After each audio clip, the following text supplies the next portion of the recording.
Karunamritam taptajivanam kavibhirititam kalmashapaham Sarvanamangalam Shrivadatam Bhuvivananti Hurirajana. Your words are like nectar, bringing life to scorched souls. They are praised by poets and remove all sin. They are auspicious to hear, wonderful and exalted. Those who spread these words throughout the world are truly giving souls.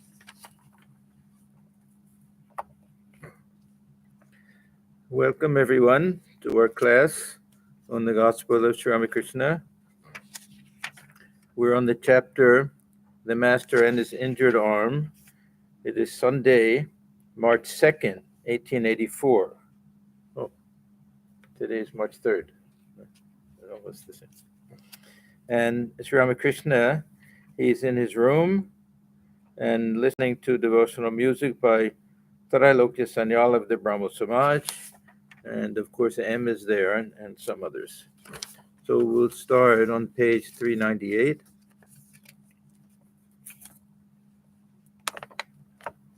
Surendra.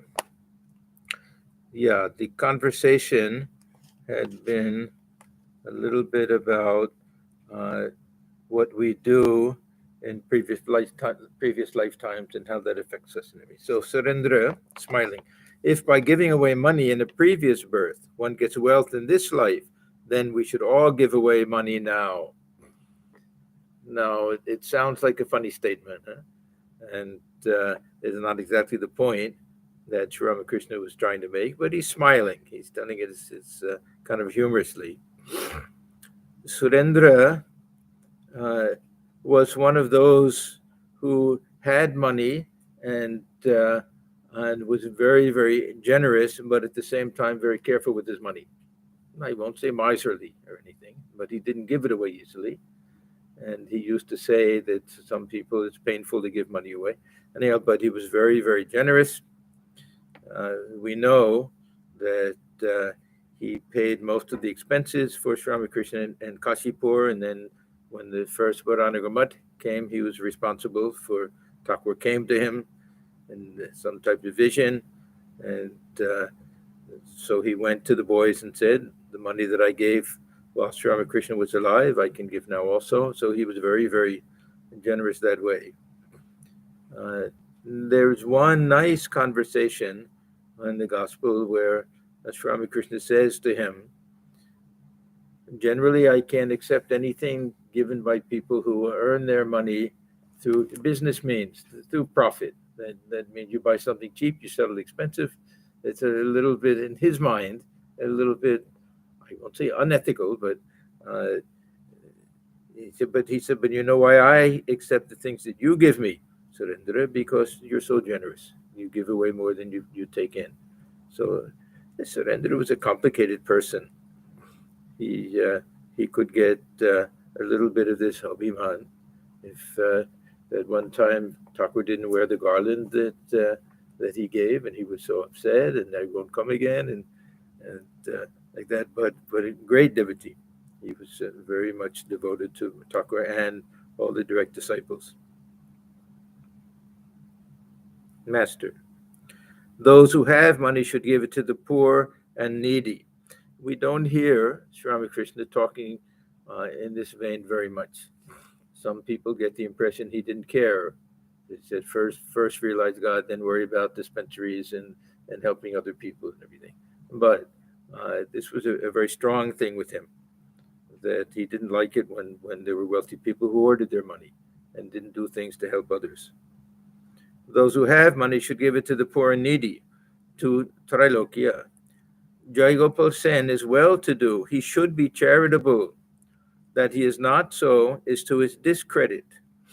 There are those who are miserly even though they have money. There's no knowing who will enjoy their money afterwards. Jaygopal came here the other day. He drove over here in a carriage. The lamps were broken. The horse seemed to have been returned from the charnel house, and the coachman looked as if he had just been discharged from the medical college hospital. And he brought me 2 rotten pomegranates. All left. Surendra. Jaygopal Babu belongs to the Brahmo Samaj. I understand that now there is not one worthwhile man in Keshav's organization. Vijay Goswami, Shivnath, and other notables have organized the Sadharan Brahmo Samaj. That was, of course, while Keshav was still living, because of the marriage of his daughter to the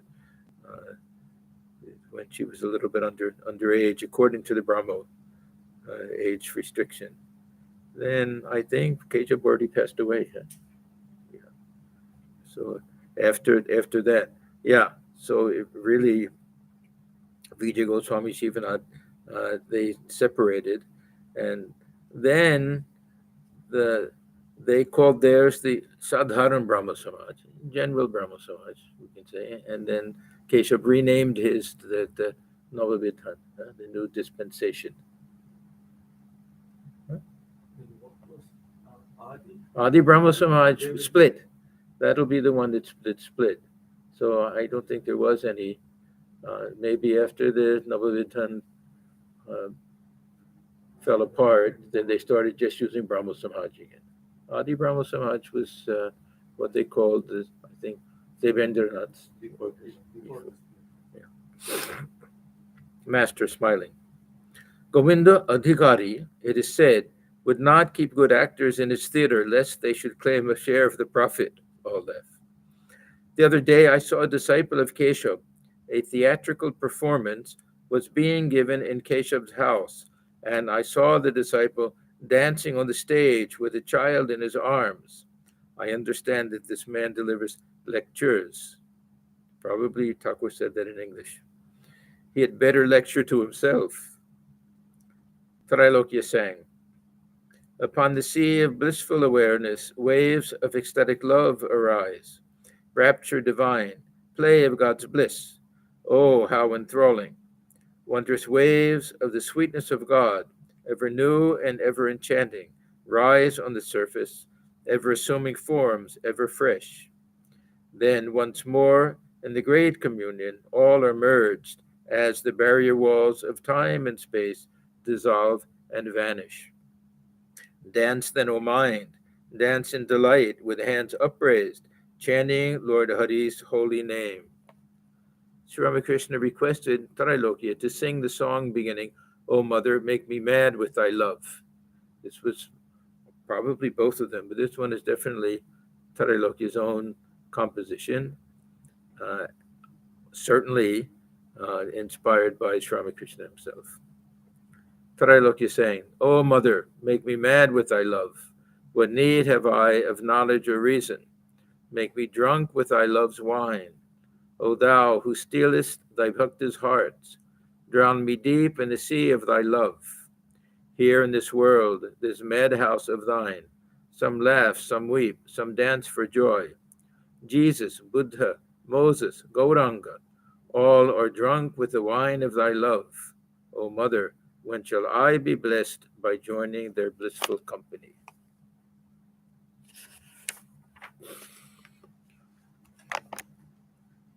We start a new chapter, chapter 20, Rules for Householders and Monks.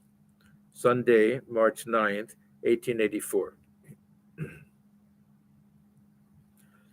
Sri Ramakrishna was sitting in his room at Dakshineshwar with many devotees. Among them were Mani Malik, Mahindra Kaviraj, Balaram M, Bhavanath, Rakal, Latu, and Harish. The master's injured arm was in a splint. In spite of the injury, he was constantly absorbed in samadhi or instructing the devotees. Mani Malik and Bhavanath refer to the exhibition which was then being held near the Asiatic Museum. They said, many Maharajas have sent precious articles to the exhibition, gold couches and the like. It is worth seeing. Master to the devotees with a smile. Yes, you gain much by visiting those things. You realize that those articles of gold and the other things sent by Maharajas are mere trash. There is great gain in it. That is a great gain in itself. When I used to go to Calcutta with Hriday, He would show me the viceroy's palace and say, "Look, uncle, there's the viceroy's palace with the big columns." The mother revealed to me that they were merely clay bricks laid one on top of another. This is a type of vichara, or vivek discrimination, that what is there that's of value in, and in different objects, that is all subjective. It's subject now is something like gold can retain its purity through ages. You can bury it. It has qualities, of course. Diamonds, they can be beautiful and everything, but you analyze what they're made up of. How different is it from other things? It all go back to atoms and molecules and everything. And the difference is we can sell one for a lot of money, or we can enjoy it, but otherwise the thing in itself is nothing so special. Thakur used to, take the clay and a rupee. It would be metal, rupee like that, and say clay and rupee. What's the difference between the two? Then get rid of them. If we're not going to use it to buy something, then what is the difference? They're both material objects, and nothing very special. One will have a little stamp, it'll look nice and everything. But otherwise, Thakur's point is, if our goal in life is God realization, then how is one superior to the other? It only increases one's rajas and one's greed and everything. So there's not much point in it.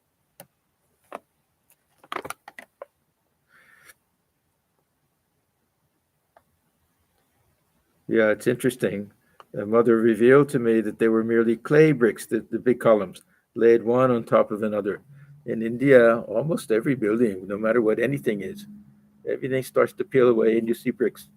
And there's some type of covering on the outside, mostly just bricks piled on top of each other. God and his splendor. God alone is real. The splendor has but a 2 days existence. This is that distinction that Thakur likes to use. Normally he says anitya, here 2 days existence. It's the same thing. It means that these things will come and go. There's nothing permanent about them. The magician and his magic. All become speechless with wonder at the magic, but it is all unreal. The magician alone is real. The rich man and his garden. People see only the garden. They should look for its rich owner. Mani Malik to the master. What a big electric light they have at the exhibition. It makes us think how great he must be who has made such an electric light. Master to Mani. But according to one view, it is he himself who has become everything. Even those who say that are he. It is Satchidananda itself that has become all. The creator, Maya, the universe, and living beings. Now he's making a distinction here, even between Brahman and Ishvara. Satchidananda will be this pure consciousness. Even Ishvara, Brahman has become that in a sense, that a little addition of Maya. Brahman plus Maya, that means not under the control of Maya, but controlling Maya, will become Ishvara. So even that is kind of a step down, secondary to the ultimate reality, Satchidananda. This will be Brahman as pure consciousness. The conversation turned to the museum. Master to the devotees. I visited the museum once. This is the Asiatic Museum. I was shown fossils. The whole animal had become stone. Just see what an effect has been produced by company. Likewise, by constantly living in the company of a holy man, one verily becomes holy. I don't know how Thakur understood fossils to come about. Yeah, probably he thought being so close to stone, they turned to stone somehow. Mani smiling. Had you visited the exhibition only once, we could receive instruction for 10 or 15 years. Master with a smile. How so? You mean illustrations. Balaram.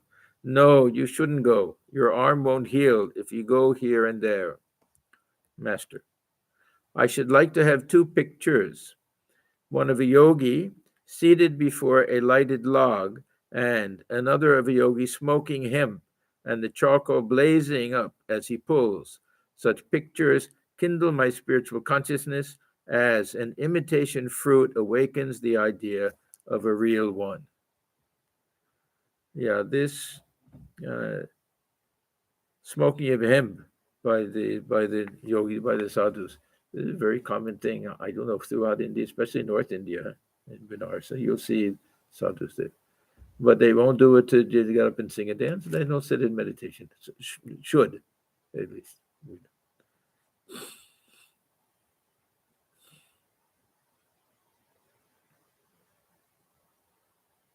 The obstacle to yoga is lust and gold.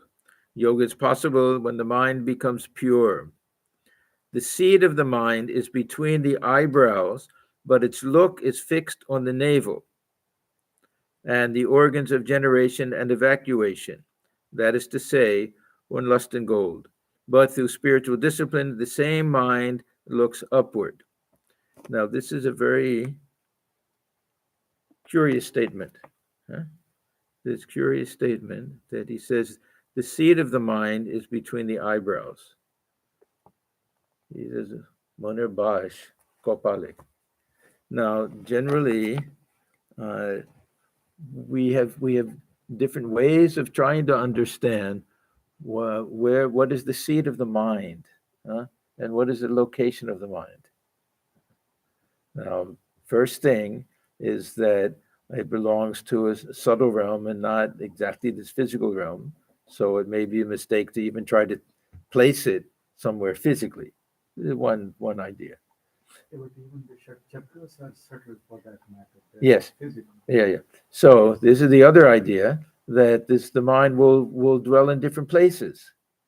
That if we're really talking about the level of mind, then the mind can dwell in any of the different chakras. Then the other idea is that because this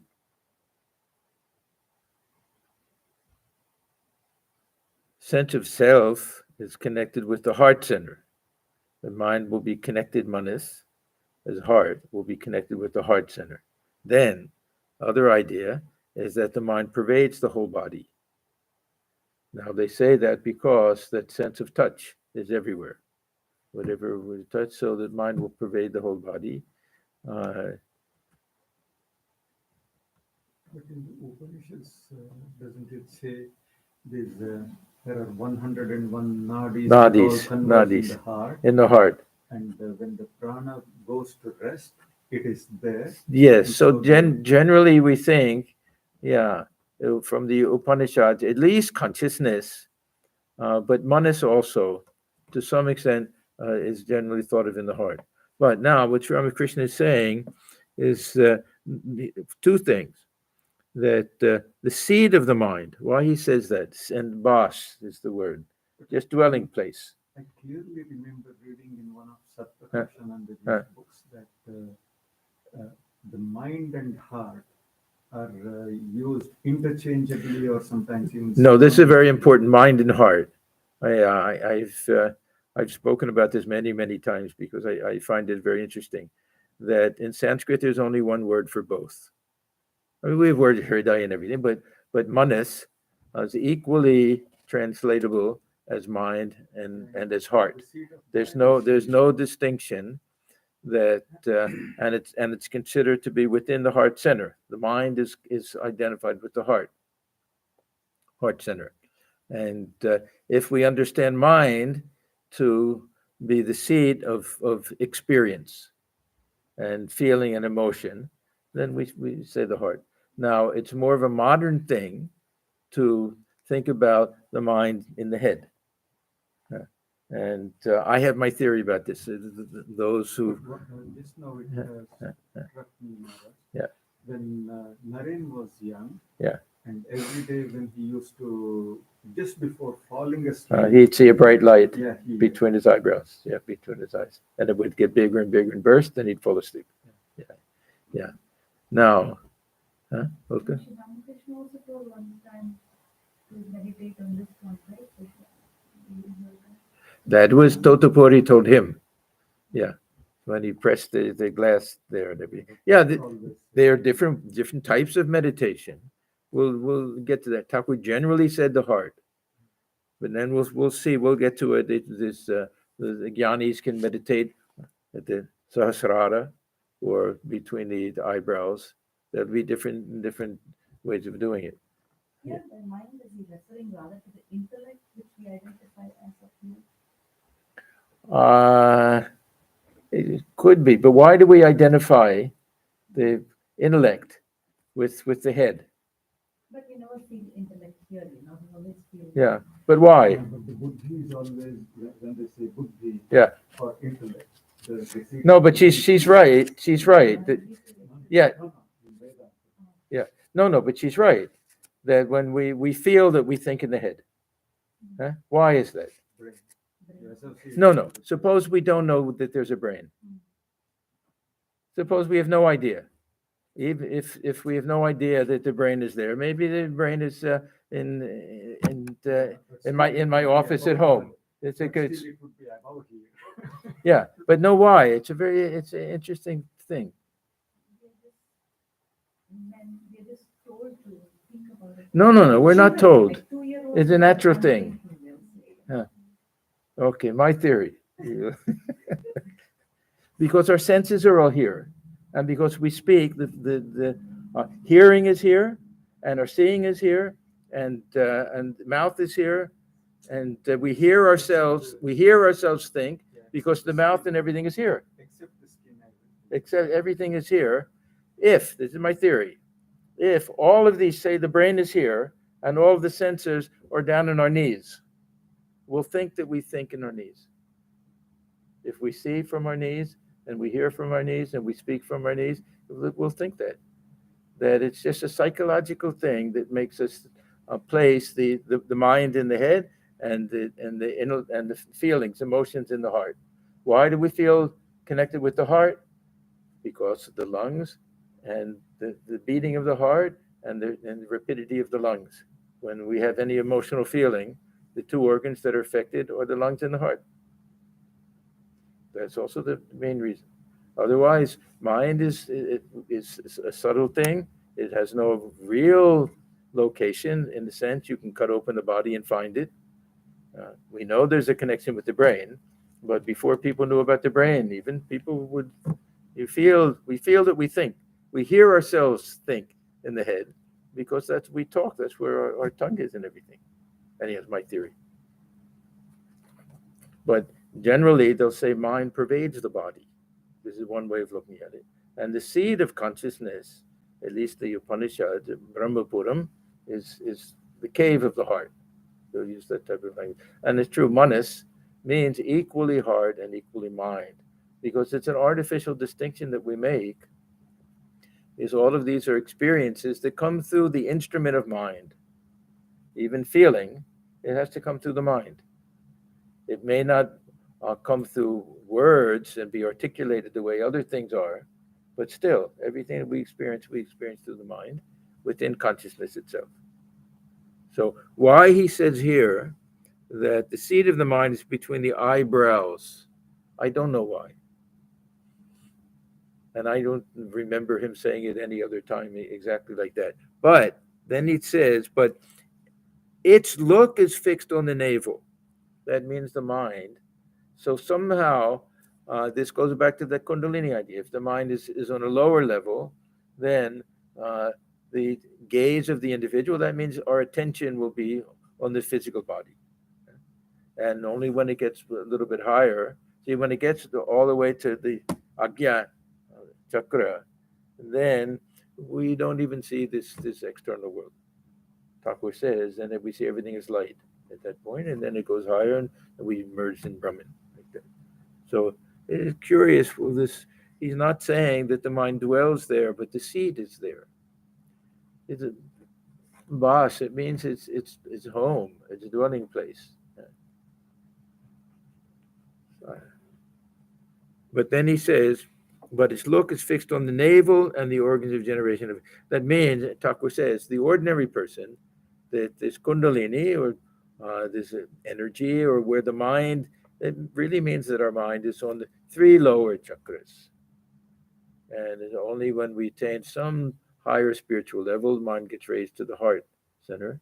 And then it doesn't go lower. He said for those who have some realization, it'll remain there.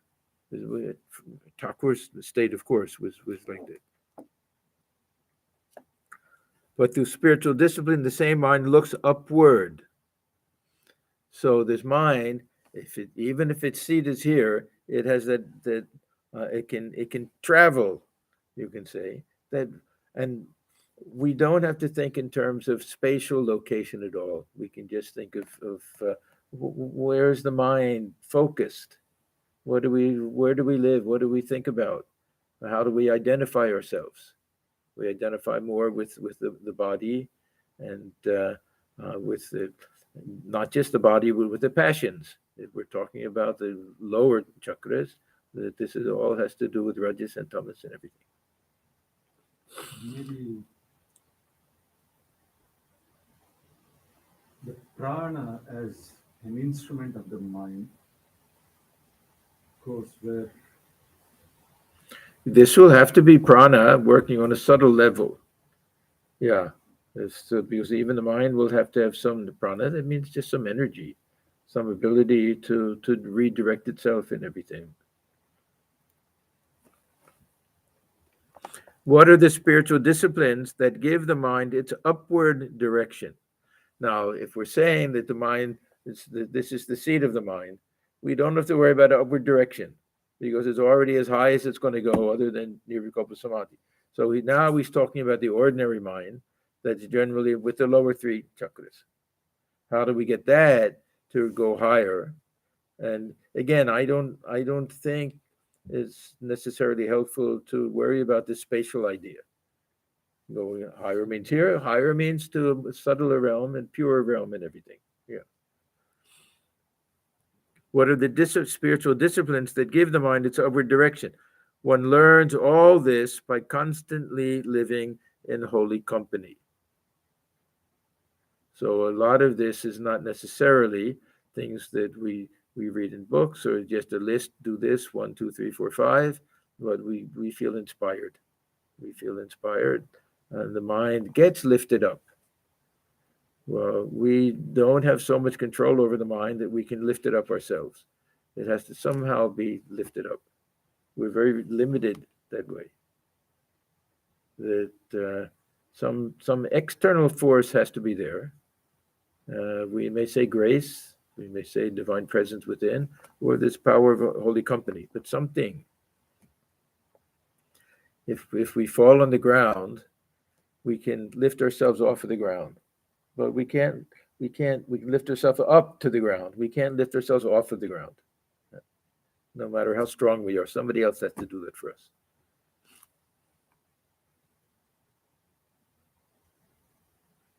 One learns all this by constantly living in holy company. The rishis of olden times lived either in solitude or in the company of holy persons. Therefore, they could easily renounce lust and gold and fix their minds on God. They had no fear, nor did they mind the criticism of others. In order to be able to renounce, one must pray to God for the willpower to do so. Now, we may say that one can renounce only through the grace of God. We have to pray for that. But what do we get as a result of the prayer? The willpower to do it. It's a very nice way of showing the necessity of God's grace and also our own effort, the willpower. A nice way to put it. One must pray to God for the willpower to do so. One must immediately renounce what one feels to be unreal. The rishis had this willpower. Through it, they controlled the sense organs. If the tortoise once tucks in its limbs, you cannot make it bring them out, even by cutting it into 4 pieces. This is that definition of pratyahara that we find in the Sthita Prajna section, that the yogi can withdraw its limbs just like the tortoise, so that its mind is not going outward to the senses at all. Everything is directed within. The worldly man is a hypocrite. He cannot be guileless. He professes to love God, but he is attracted by worldly objects. He doesn't give God even a very small part of the love he feels for, and quotes again, woman and gold. But he says that he loves God, to Mani Malik. Give up hypocrisy. Mani. Regarding whom? God or man?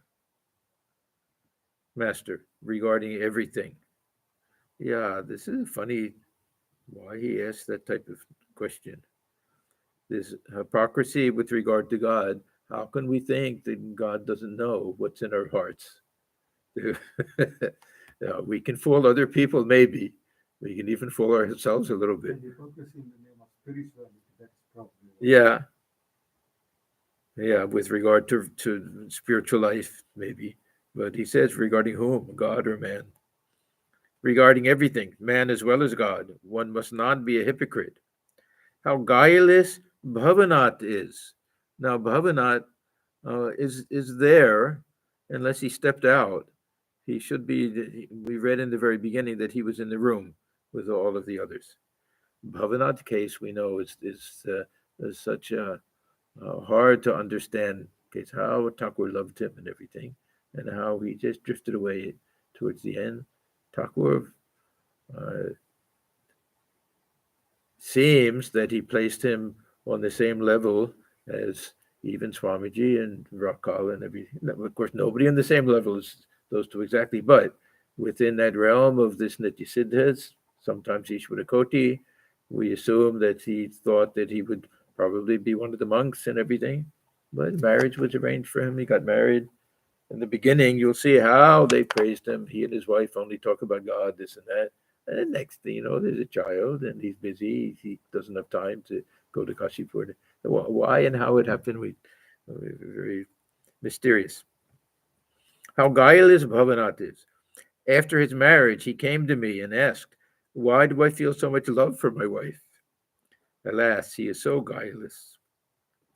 Isn't it natural for a man to love his wife? This is due to the world bewitching Maya of the Divine Mother of the universe. A man feels about his wife that he has no one else in the world so near and dear, that she is his very own in life and death, here and hereafter. All of these things apply equally to the wife and the husband and the wife. He's talking to men, of course.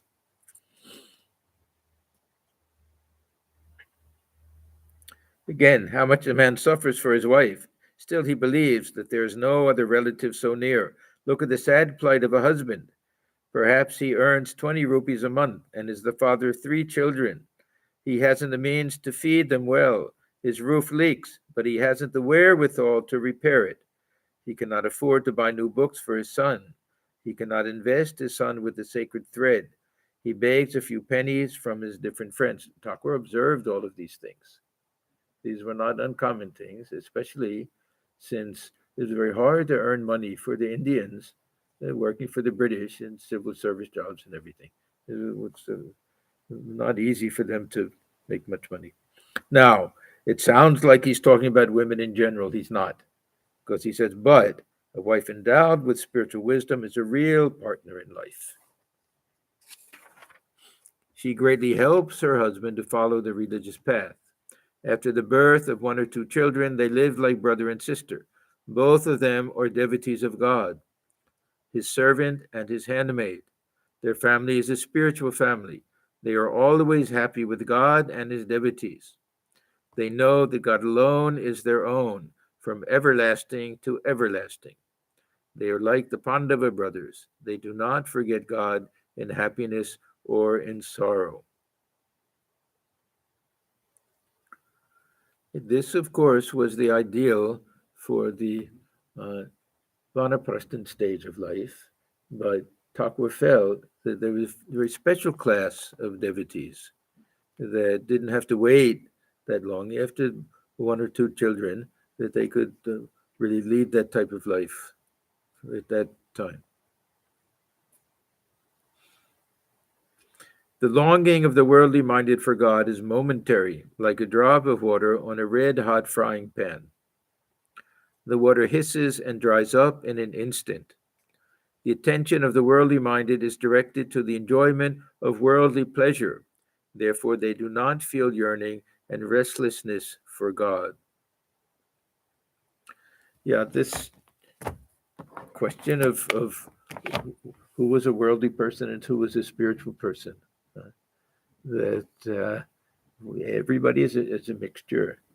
We all have some worldliness and some desires, and we all have some positive, very deep spiritual aspirations. Everything is a mixture, and it's not very good for us to try to judge and to feel that we're spiritual people and these are worldly people and everything.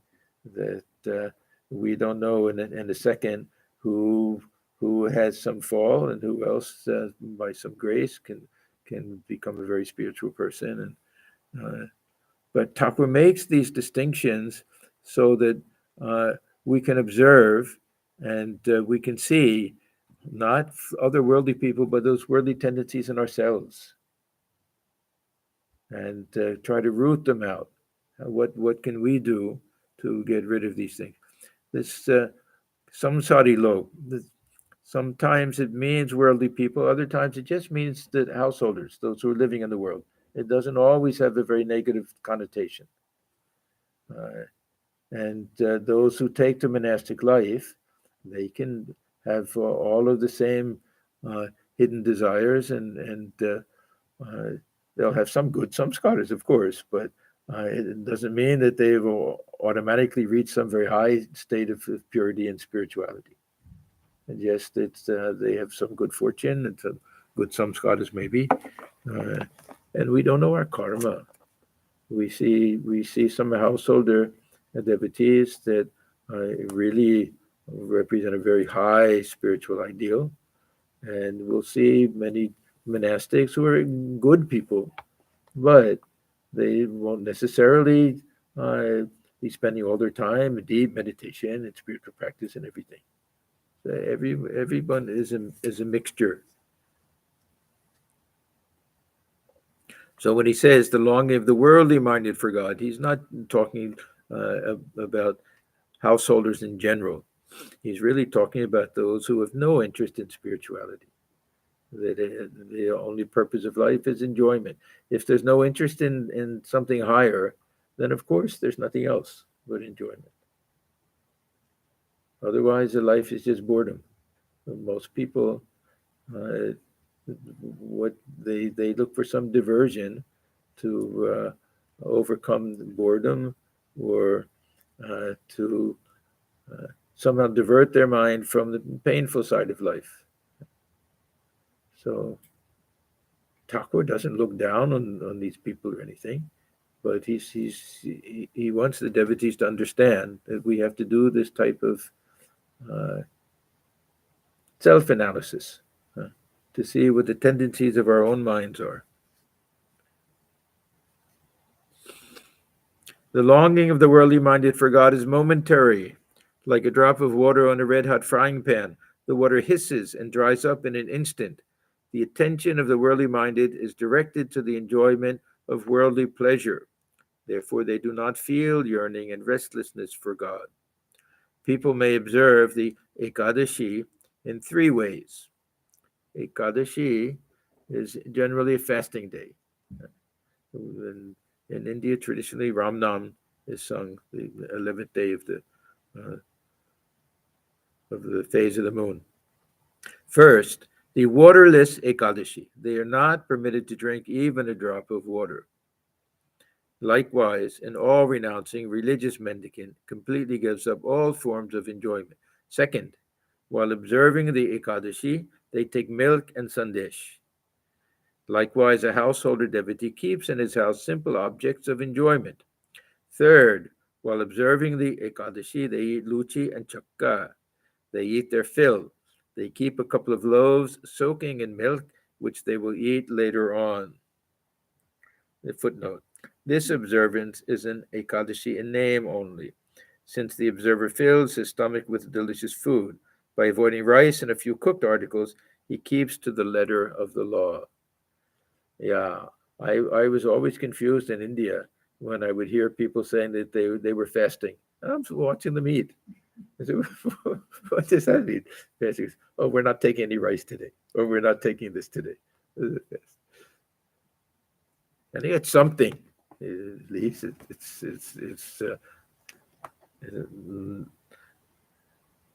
some type of discipline and recognition that it's a holy day. Something is there. Somehow the word has the Sanskrit word means more than just dwelling in the presence of the divine presence. Yeah, upavasa. Yeah.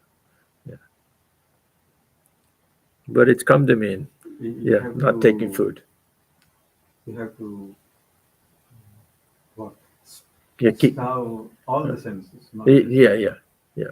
Yeah. This ahara. This is taken by Shankaracharya. This word, not just taking food. It means anything we take into the senses, everything we think about has to be purified. Yeah, not just taking pure food or fasting or anything. Yeah, so that type of fast. Yeah, I was so surprised when I heard the very common practice on Shivaratri night. In order to stay awake all night long, people will go and watch movies. The theaters will stay open and watch movies all night long. Yeah. They're supposed to be stories of Purana. I guess so, but it turns out to be anything, just to keep from falling asleep. Yeah. Even there is everything. Yeah. That's true. And at least it's observing something and staying awake. It's not the same, though, as meditating and attending I puja. saw some of them like the idea is just there. That's it. Yeah, exactly. So they Just- bring on projectors and movies. Yeah, exactly. Just so you don't fall asleep. Yeah. Multiple so that it lasts the whole night. Yeah. Right. Yeah. And then I found that many women stay awake that night to get good husbands. Is that true? Shivaratri, some Shiva is. poor man. But in many temples, Yeah. there are very good harikathas. So, Yeah, of course. you- Yeah, there'll be look at when Thakur went into his samadhi as a young boy. Shivaratri night, they'll have a nice jatra play on the life of Shiva and everything. Yeah, of course, that's with the tradition. Not one day at the Dakshineshwar, they'll have some jatra that goes on through the night and everything. Yeah, But there, everybody, most of the people will be asleep. go sleep. Yeah. I could never stay up the whole night. I would take a little nap and say from 1 o'clock to 2 o'clock, then come back, then go back in there. It's easier to fast for me than stay awake. I remember one Shivaratri, my first, and when I went to Trabuco, and I took a long nap after lunch so I could stay awake all night. So one young monk, he said, "What is the idea of this? You're supposed to stay awake the whole time." So I said, I listened, and okay, and then I watched him. I saw he was asleep by 10 o'clock at night, and I stayed up for the night. So we have to be sensible, huh? Yeah. Who made the better decision? Huh?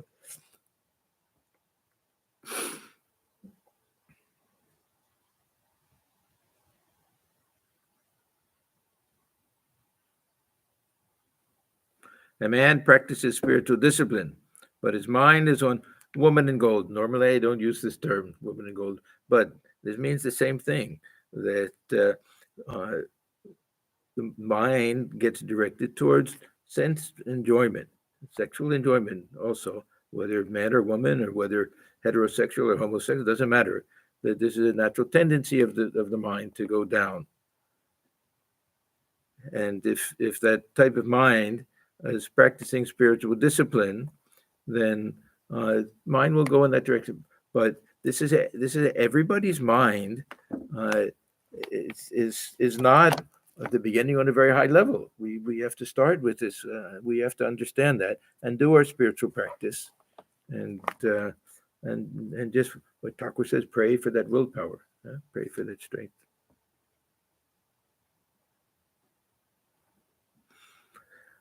Therefore, in their case, the spiritual discipline does not produce the right result. Hazara used to practice much japa and austerity here, but in the country, he has his wife, children, and land. Therefore, along with his spiritual discipline, he carried on the business of a broker. Such people cannot be true to their word. One moment they say they will give up fish, but the next moment they break their vow. So what about people who have this tendency of mind to enjoy the world, at the same time have longing for God realization? They struggle, that's all. And gradually they'll try to go forward, that's all.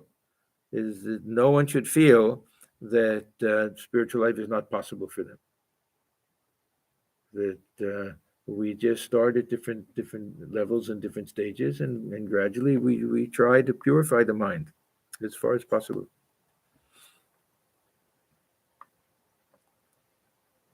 Is there anything that a man will not do for money? Now he's talking about these worldly, very worldly people. He will even compel a Brahmin or a holy man to carry a load.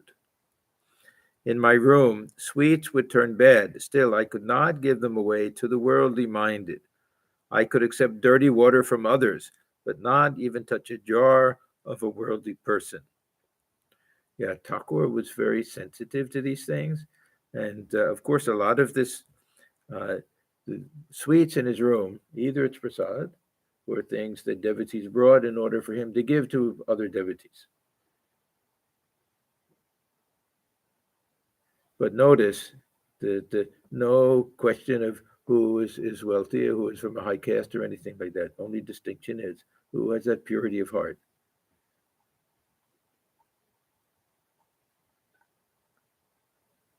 At the sight of rich people, Hazara would call them to him. He would give them long lectures. He would say to them, "You see Rakal and the other youngsters, they do not practice any spiritual discipline. They simply wander about merrily. A man may live in a mountain cave, smear his body with ashes, observe fasts, and practice austere discipline. But if his mind dwells on worldly objects, on lust and gold, I say shame on him. But I say that a man is blessed indeed who eats, drinks, and roams about, but who keeps his mind free from lust and gold." Pointing to Mani Mallik. There is no picture of a holy man at his house. Divine feeling is awakened through such pictures. Manilal. Yes, there is. Where do you hear the pictures? It's funny pictures. In one room, there's a picture of a pious Christian woman engaged in prayer. There's another picture in which a man holds to the hill of faith. Below is an ocean of immeasurable depth. If he gives up his hold on faith, he will drop into the bottomless water. There is still a third picture. Several virgins are keeping vigil, feeding their lamps with oil in expectation of the bridegroom. This is a parable from the New Testament. A sleeping virgin is by their side. She will not behold the bridegroom when he arrives. God is described here as the bridegroom. Master smiling. That's very nice. Manila. I have other pictures too. One of the tree of faith and another of sin and virtue. These are all, I don't know, kind of cartoonish things. Some. How do you have a painting of sin and virtue? Some type of symbolic things. Master, to Bhavanath. So Bhavanath has been there the whole time that he was praising him so much. To Bhavanath, those are good pictures. Go to his house and see them. The master remained silent a few minutes. Master, now and then I reflect on these ideas. Now he's referring back to this sin and virtue, and find that I do not like them. In the beginning of spiritual life, a man should think about sin and how to get rid of it. But when, through the grace of God, devotion and ecstatic love are awakened in his heart, Then he altogether forgets virtue and sin. Then he leaves the scriptures and their injunctions far behind. Thoughts of repentance and penance do not bother him at all. This is really the final message of the Gita. Sarva dharman parityaja. This give up all of this idea. This should be done. This shouldn't be done, because the mind is pure at that point, and one feels one is an instrument, and the tendency to do anything contrary to dharma won't be there. It means that one has reached a higher stage. Then he gives one of the examples, that one of his favorite examples. It is like going to your destination along a winding river. So this is that stage where the river, we have to follow every other curve in it. We have to follow all of the T's. This is that Vaidhi Bhakti, that we have to do a certain amount of spiritual practice every day at a certain time, maybe do a certain puja every day, take vows, fast, all sorts of things. It's Vaidhi Bhakti calls it. It is like going to your destination along a winding river. This requires great effort and a long time. But when there is a flood all around, then you can go straight to your destination in a short time. Then you find the land lying underwater, deep as a bamboo pole. This is that anuraga. This when that divine love comes, then we don't have to worry about all of these things. We can go straight. In the beginning of spiritual life, one goes by a roundabout way. One has to suffer a great deal. But the path becomes very... Now, why suffer a great deal? Because we're fighting this mind. This mind with all the tendencies, all the things it's used to, that it likes to do and everything. We're not letting it do it, and it's trying to make us do it, and we fail sometimes, we're successful sometimes. So there can be a tremendous struggle in the beginning. And the beginning is a long time. Beginning may be whole lifetime.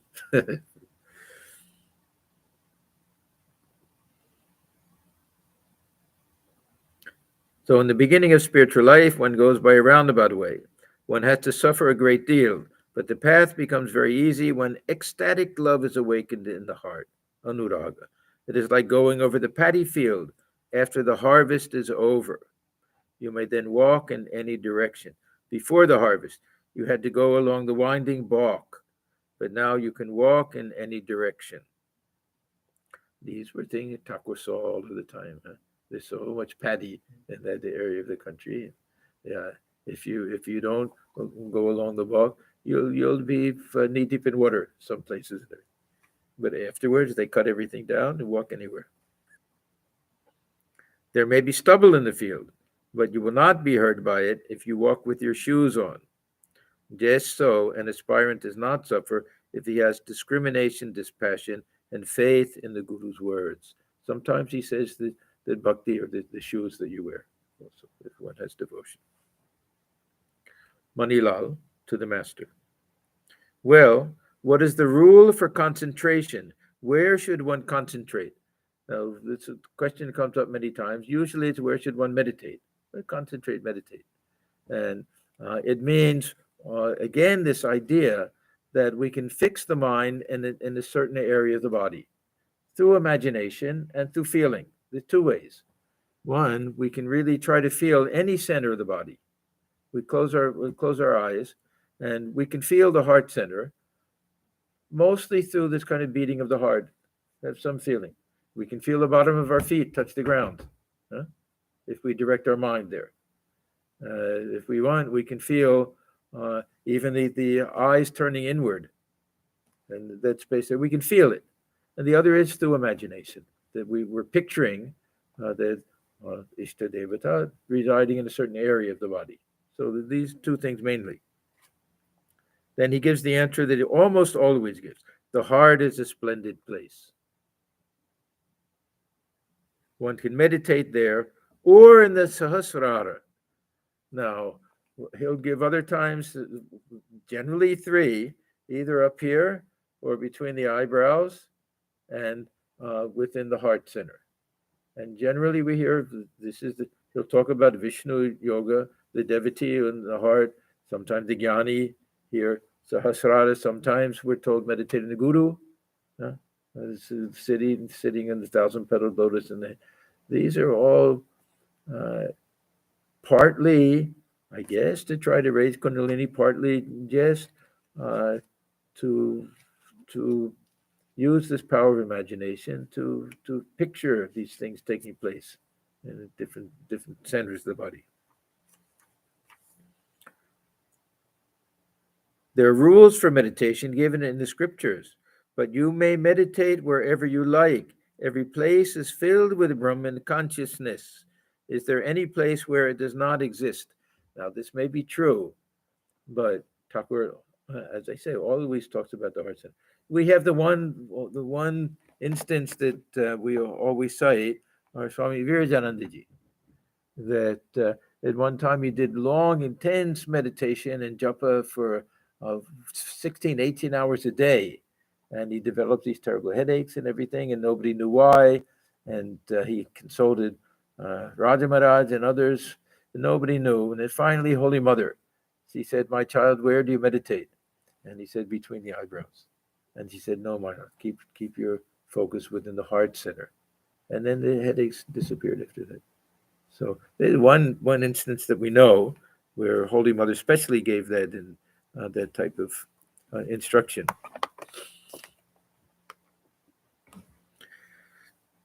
Every place is filled with Brahman consciousness. Is there any place where it does not exist?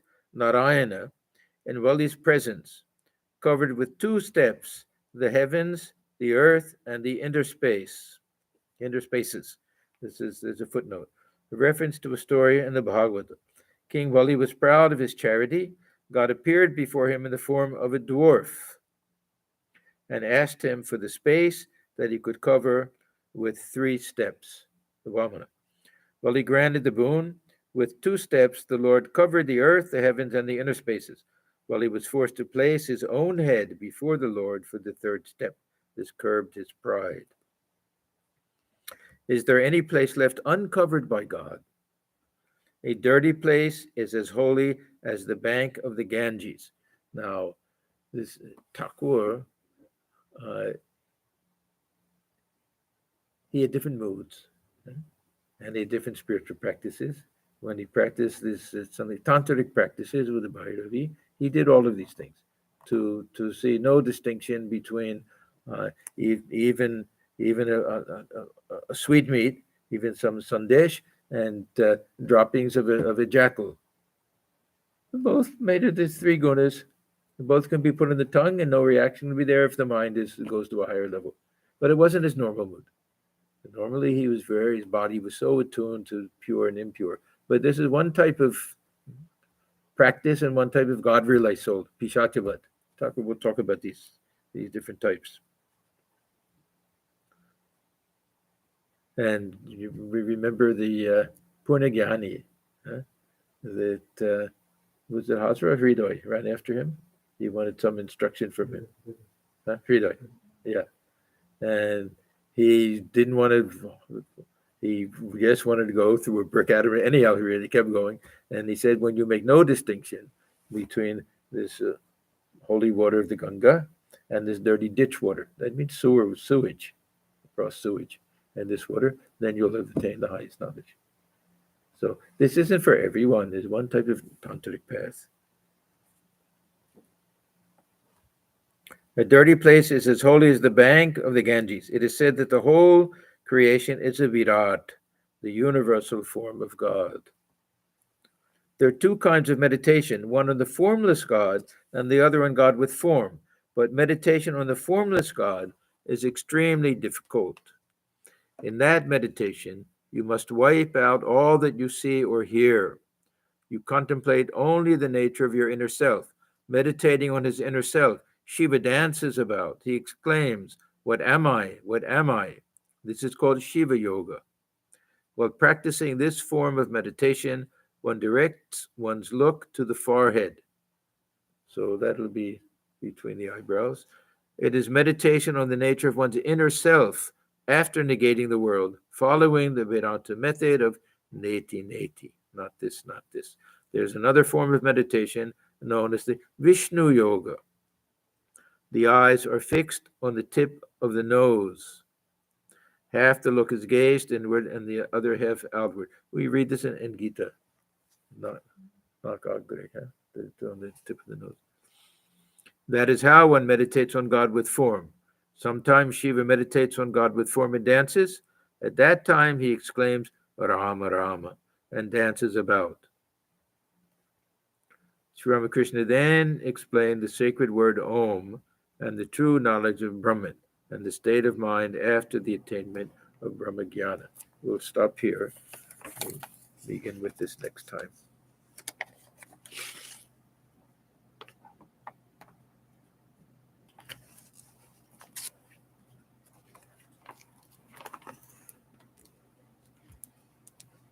And nobody should feel a little bit pessimistic today. Thakur talked a lot about worldly people and lower thoughts and everything. Everybody has to deal with these things. This is part of human nature, and we all do our best. That's all. Om Niranjanam Nityamanantarupam Bhaktanukham Bhatudha Vai Ishavataram Parameshamidhyam Tam Ramakrishnam Shirasa Namama. We bow our heads before Sri Ramakrishna, who is stainless, of infinite nature, whose heart melts in sympathy for his devotees, who is an embodiment of the divine and the Supreme Lord, and ever worthy of our worship. Om Shanti, Shanti, Shanti. Peace, peace, peace be unto us.